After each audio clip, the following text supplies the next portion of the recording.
Good evening and thank you for staying with us right here on Voice of the People 90.3 FM.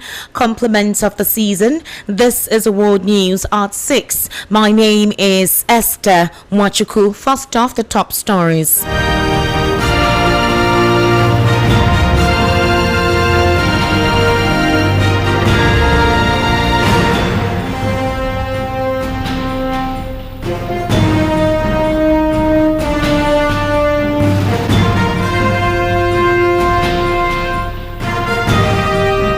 Thank you for staying with us.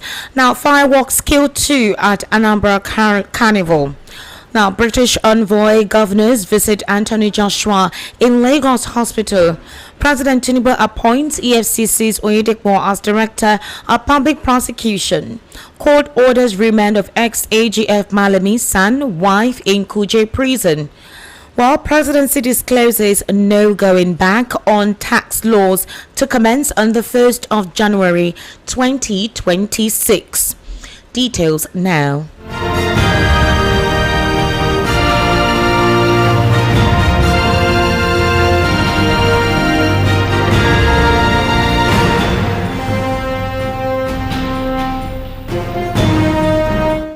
Thank you for staying with us.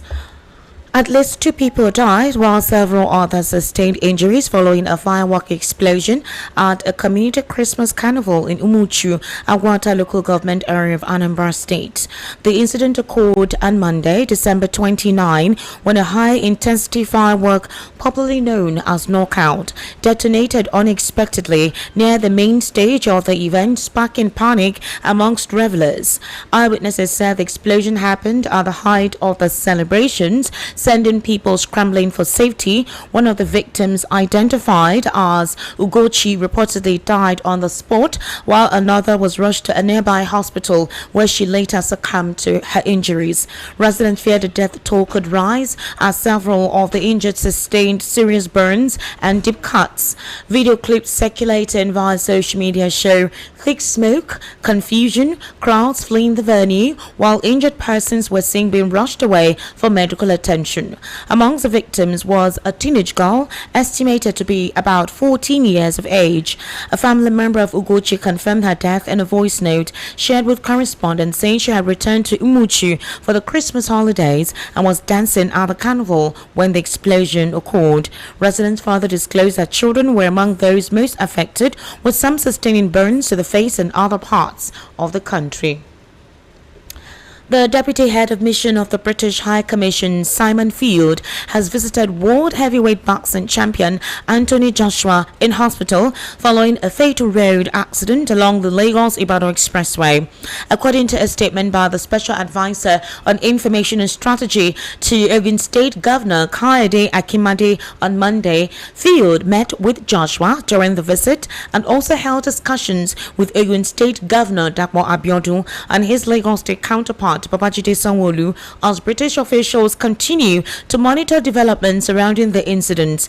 The accident, which occurred around midday on Monday, involved a Toyota Lexus Jeep conveying Joshua and 3 other passengers. The statement confirmed that 2 occupants of the vehicle died in the crash and were identified as Ayodele Kelvin Olu, a 36-year-old, as well as another who was sitting beside Anthony Joshua at the back of the vehicle. While both governors reportedly remained at the hospital for several hours to monitor the situation and ensure the boxer received appropriate medical care.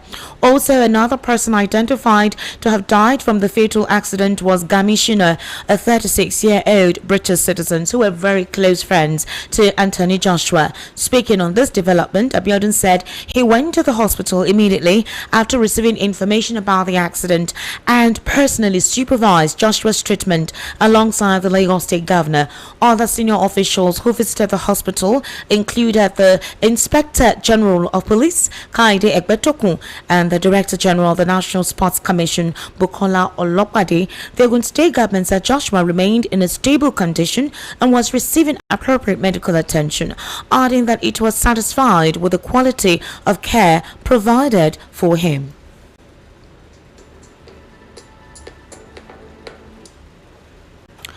Meanwhile, President Bola Ahmed Tinubu has approved the appointment of Rotimi Oyedepo as the Director of Public Prosecutions in the Federal Ministry of Justice.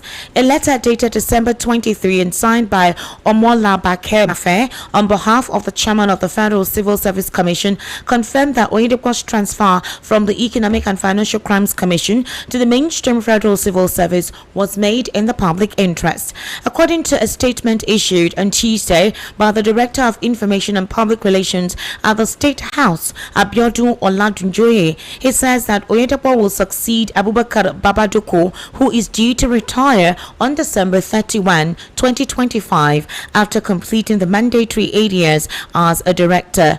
Also, among others, he was a member of the legal team for the federal government in the landmark case of Process and Industrial Development versus the Federal Republic of Nigeria, known as the P&ID case. Now, the Federal High Court in Abuja today ordered the remand of the former Attorney General of the Federation and Minister of Justice Abubakar Malami at the Kuje Correctional Center pending the hearing and determination of their bail application. The trial judge, Justice Emeka Nwite, also ordered the remand of his co-defendants, his son Abubakar Malami and one of his wives, Bashir Asabi.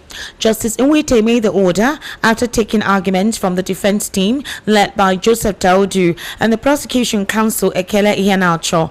Malami and his co-defendants are facing a 16-count money laundering charge preferred against them by the EFCC. The EFCC alleges that the defendants conspired at various times to conceal, retain and disguise the proceeds of unlawful activities running into several billions of naira. According to the charge, the alleged offences span several years and include the use of companies and bank accounts to launder funds, the retention of cash as collateral for loans and the acquisition of high-value properties in Abuja, Kano and other locations. The Commission further alleges that some of the offences were committed while Malami was serving as Attorney General of the Federation in breach of the Money Laundering Prohibition Act 2011 as amended and the Money Laundering Prevention and Prohibition Act 2022. Now, President Bola Ahmed Tinubu has declared that the new tax laws will take effect from January 1, 2026 as planned despite objections from some quarters. The president made a declaration in a statement on Tuesday in which he explained that the new tax law, as precise, are not designed to raise taxes but to drive harmonization. In that particular development as well, the president noted that his administration is actually aware of agitations in some quarters over the new tax laws, but added that no substantial issue has been raised to warrant a suspension of the implementation process. He promised that the government would ensure due process in the implementation of the laws and work with all stakeholders, including the National Assembly, to resolve all identified issues against the new tax laws. Elsewhere, the federal government of the Federal High Court in Abuja on Tuesday ordered the remand of Yakubu Adamu, the Bauchi State Commissioner for Finance, pending a ruling on his bail application. Justice Emeka Nwite gave the order after Chief Godi Uche, a senior advocate of Nigeria who appeared for Adamu and a firm, IAB Agro Products and Freight Company Limited, moved the bail application and was opposed by the EFCC's lawyer Samuel Chime.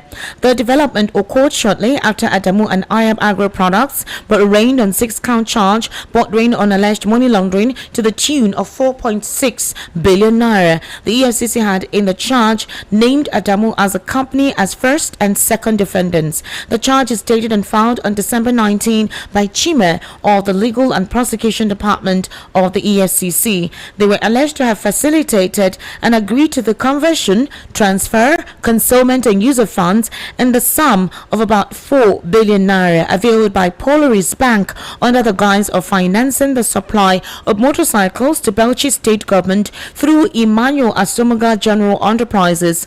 The motorcycles were not supplied and thereby they committed an offence contrary to sections 21 subsections A and punishable under section 21 of the Money Laundering Prohibition Prevention Act 2022.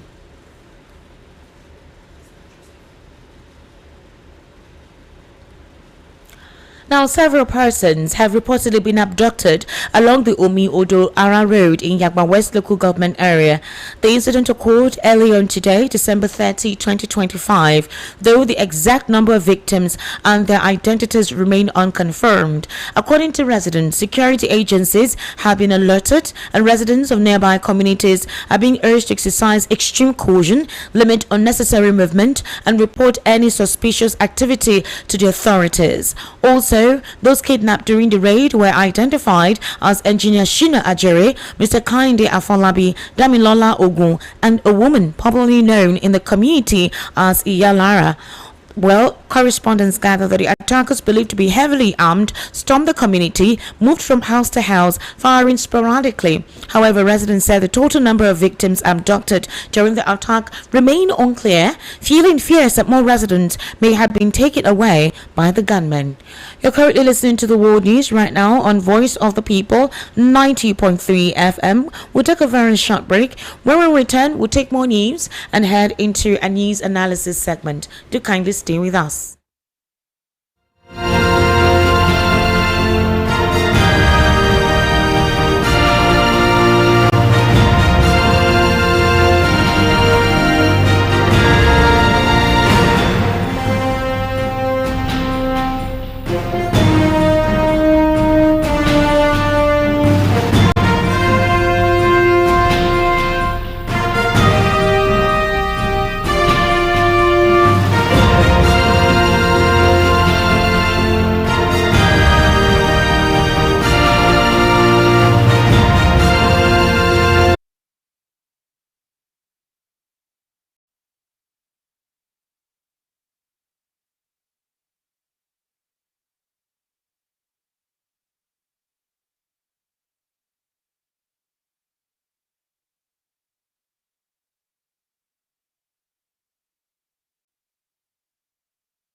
Action. What we learned before was there's going to be a negotiation for a ceasefire to the extent that the criminal was giving condition for that peace move, and a lot of patriotic Nigerians were not very comfortable with that because it's like you are challenging a sovereign state. until now that the commander-in-chief of America decided to say, okay, with the permission of the Congress, their own Congress, and say they need to help Nigeria. And when our people now say that they share intelligence, well, a lot of Nigeria are trying making a lot of effort to add it up to see. All right, Mr. Joseph, here is the thing. Yeah. The U.S. Defense Secretary, Pete Hegseth, has warned of more strikes. In fact, they said they are going to bomb these guys out. They do not care how it works. But then the thing is the fact that there are fears, okay, that if they're not careful, some innocent Nigerians may be affected. The last 25th Christmas Day bombing, there were talks that it landed in open spaces, and one of the only local hospital was destroyed in that process. Meanwhile, some communities in Sokoto, I think we heard that they showed us that indeed the bombings actually hit their target. That's a hotbed of Lakurawa terrorists, and that the reason why that happened was they were not expecting it. Now, when we heard Trump say that if the Nigerian government does not do the needful in eradicating this guy, they were going to do what they needed to do to protect Christians. We had diverse perceptions and opinions, right? Mr. Joseph, what happened at that particular point in time was when Nigerians waited for Trump to do what he knows how to do, and it didn't happen. They said these individuals relaxed. Do you think it's very possible that while more bombings are expected, or while more evisceration is expected, it may come unexpectedly, like what happened on Christmas Day, and they may not share intelligence with the Nigerian government? Or the Nigerian government is sincerely intentional this time to ensure that the politicization of insecurity does not continue and would not share leaks to these terrorists. What's your take on that?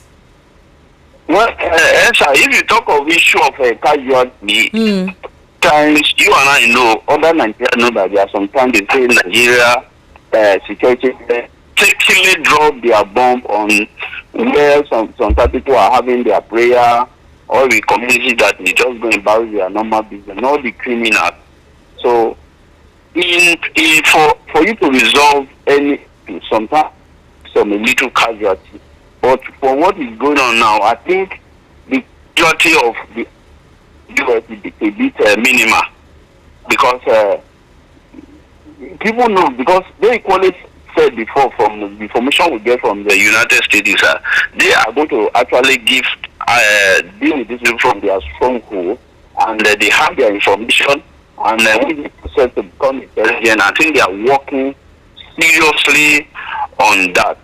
For me, I think what Nigeria needs to be doing now is how do we ensure when these people are able to manage our peace, we should be able to sustain it. Then the other one is this, Esther. Every one of us, for you to be on top of criminal activities in Nigeria is very, very easy. Why it is easy is when you see some press release from some of our security agencies, I'm sorry, particularly the police, sometimes they give all rich details of all their strategy. And the criminals are equally reading some of these things in newspaper, listening to radio, watching television, on giving them your capacity. So sometimes they ensure that they are above you. And I think that is what has going on since all this while. So I equally believe that the United States is aware. The former president, Jonathan, some Boko Haram. Mr. Joseph, you seem to be fading. You seem to be fading. I don't know if you seem to be fading. You go up and, sometimes we hear you clearly and sometimes, you fade out. So I don't know if you can put your mouth closer to your phone speaker. Oh, okay. Yes, is it okay now? Yes, it's okay, now. Yes, it's okay now. Okay. So kindly continue. So from information that we're getting, and again, if you look at it, the government there, the former administration said that the repentant criminal will absorb into some security agency. And that's why you and I know, it is extremely very difficult for these people to be patriotic and actually work seriously with our security agency. So for me, from a criminology point of view, I see that some of these elements that have been integrated into our security agency are actually a way of leaking information to some of these guys, and that's the reason they are always as if they are top of some security issue in Nigeria, or they are winning the war. Then, which country do you think that a general, a military general, will be killed by non-state actor, and you don't see casualty from their side? When General Musa was killed, it just as business as usual. You did not see any serious, I'm sorry to put it, you did not see any serious action, whether from the government, let me put it that way, from the government. You are talking of a general. You know in some country how much you spend for you to train someone for him to become a general. He was just killed, and there was, till tomorrow, nobody told us that, oh, his phone and some of his gadgets that was with him have been recovered. So if some of his gadgets are still with him, how will all those people not, some of these criminal elements, not look at, check his phone, check some information, and he become put other security agencies in danger? So for me, we were not seeing that seriousness from our own side. And what a lot of people were now looking at, okay, we have serious security challenges, but what we have been seeing was one governor, one senator decamping from his party to another party. It's as if Nigeria is existed for only election. So for me, I don't think if the United States decide not to compare notes with us, I don't see anything. I don't see anything wrong with that, because they don't want to be on any project that may likely fail. I think that's my take. Let's look at the perception of Nigeria in the international community, and it's concerning the situation with the unfortunate incident that transpired. Was it yesterday with Anthony Joshua and his two friends who are now late? Mr. Joseph Olorenshaw, the FRSC has come out to tell us that it was overspeeding and overtaking that caused that tragic incident. And what happened? A truck was stationary. Mr. Joseph, there is a general lack of discipline amongst Nigerians. Some Nigerians have complained that it is because of the ineptitude of government in disciplining themselves. That is why Nigerians do not obey simple instructions. Now, that particular route where those trucks are parked, that's not the only one. There are several trucks that are just stationed. There is no sea caution. Sometimes road safety officials are along that axis. The government had asked that those trucks be cleared out of that place. Mr. Joseph, when we see our commercial vehicles, our public vehicles, some of them don't care with the way they enter the roads. Some of them get broken down, and there is no alternative. They just leave it there. That is not the only incident that has killed a lot of Nigerians. Now, how do we repair Nigeria's image internationally? I saw how Fox News, Sky News, BBC, CNN, all of these channels were reporting this incident, especially with the situation of insecurity and the perception that the government of the day is in connivance with these terrorists, or they're supposedly protecting them. Now, you now have a perception like basic social amenities are not available, like first responders, proper social health care, even provision of security, alignment with rules and regulations. There is different analysis on how Nigeria is perceived to be, a breakdown of law and order. They even ask questions like, do they even have proper hospitals there? These perceptions about Nigeria is wrong, especially at this point in time. How do you think the nation should address itself, and how should the presidency too comport itself morally, so that Nigerians can become a reflection of true governance that is accountable and respectable? I think for me, the reason first is our allegiance to our nationhood is very, very weak. A lot of people will go to church and go and do Thanksgiving that they are able to get other United Kingdom, US, Canada visa. And for me, I just said it, we don't have reason why he wants many of us to come to the world through this country. But you now look at it, that a lot of our government officials, they have dual nationality. Some of them are citizens of many of these countries. So for me, they don't care. They don't care about the reputation of this country. As we are talking now about Anthony Joshua, and so these things, This thing has happened now before.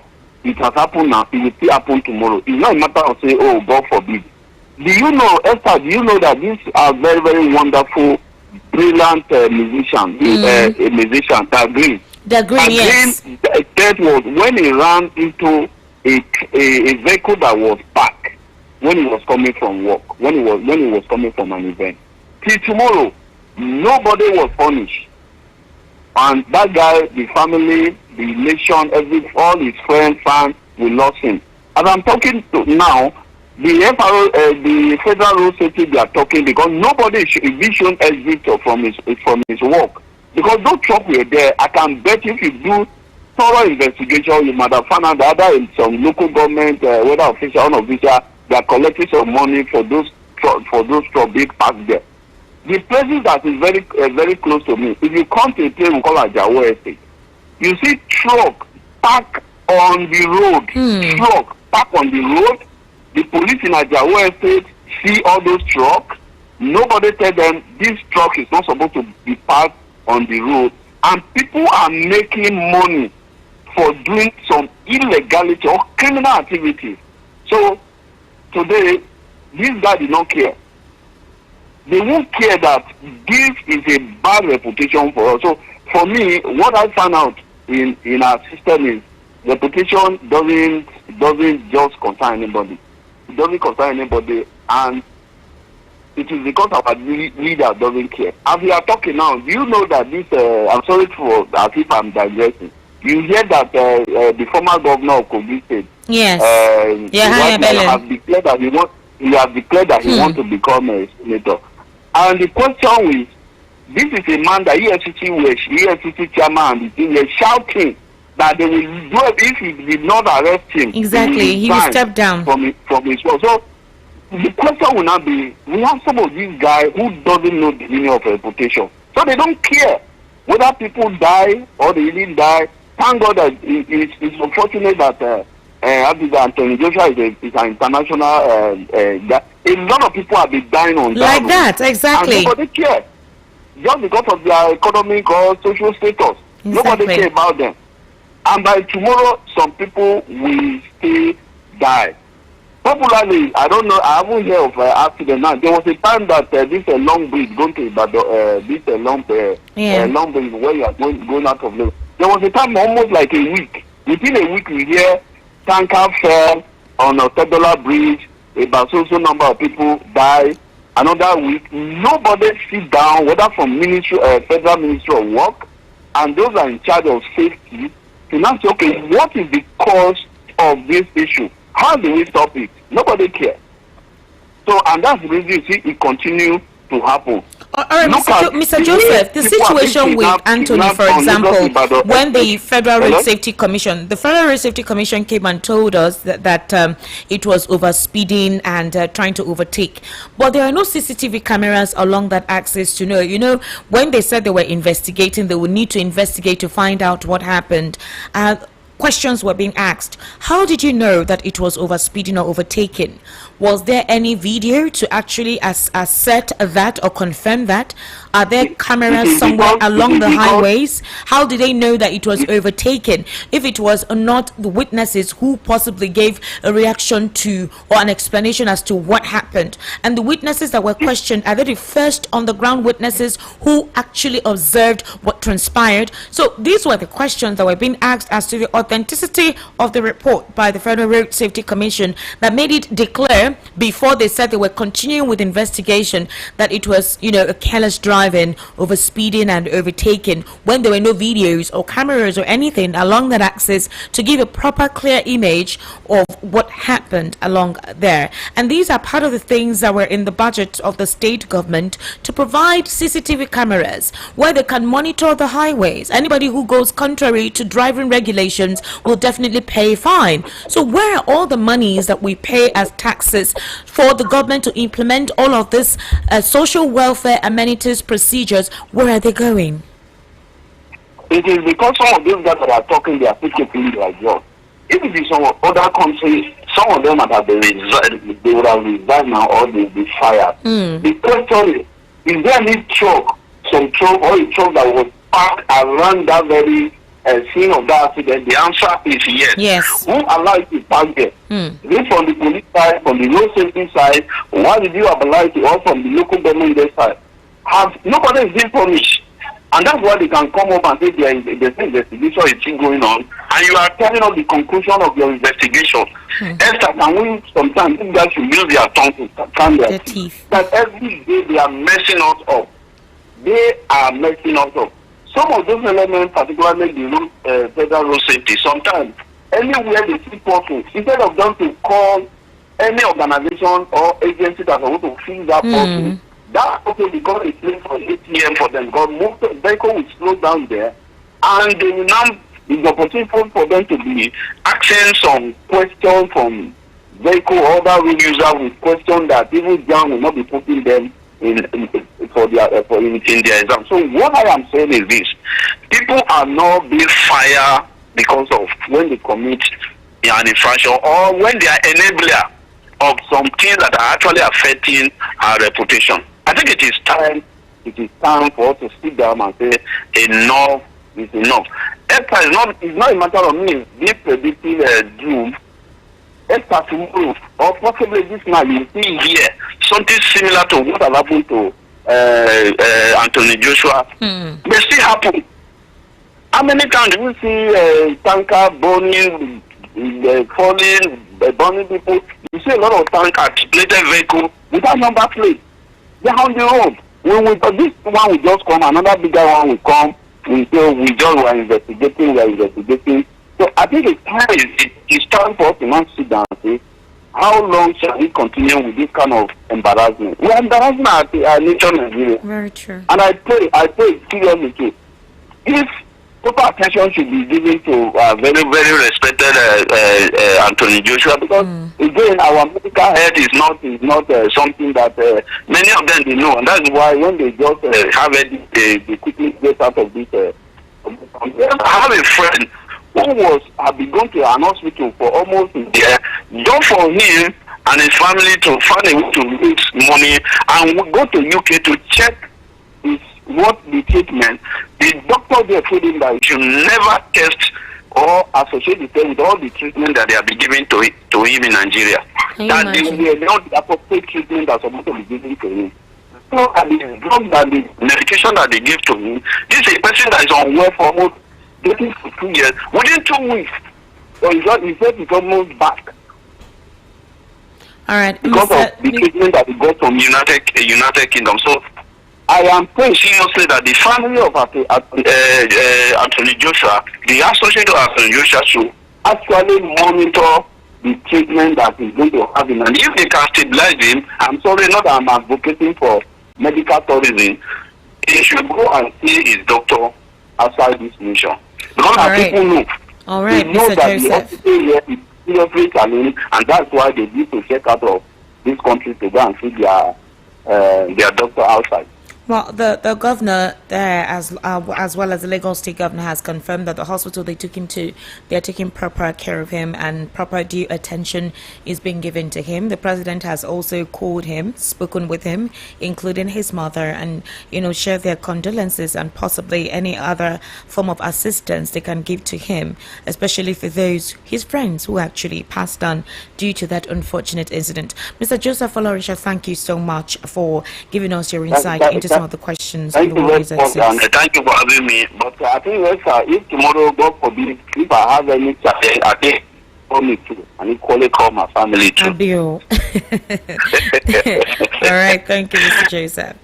And just before we go, let's take a look at stories outside the shores of Nigeria. President Volodymyr Zelensky has denied allegations by Russia that Ukraine launched a drone attack on one of President Vladimir Putin's residences and accused Moscow of trying to derail peace talks. Russia's Foreign Minister Sergei Lavrov claimed Kiev had launched an attack over Sunday night using 91 long-range unmanned aerial vehicles on Putin's state residence in Russia's northwestern Novgorod region. Russia said it would now review its position on peace negotiations. It is not yet clear where Putin was at the time of the alleged attack. Zelensky dismissed the claim as typical Russian lies intended to give the Kremlin an excuse to continue attacks on Ukraine. And that's a wrap on the world news at 6. My name is Esther Wachuku. Good evening and thank you for listening.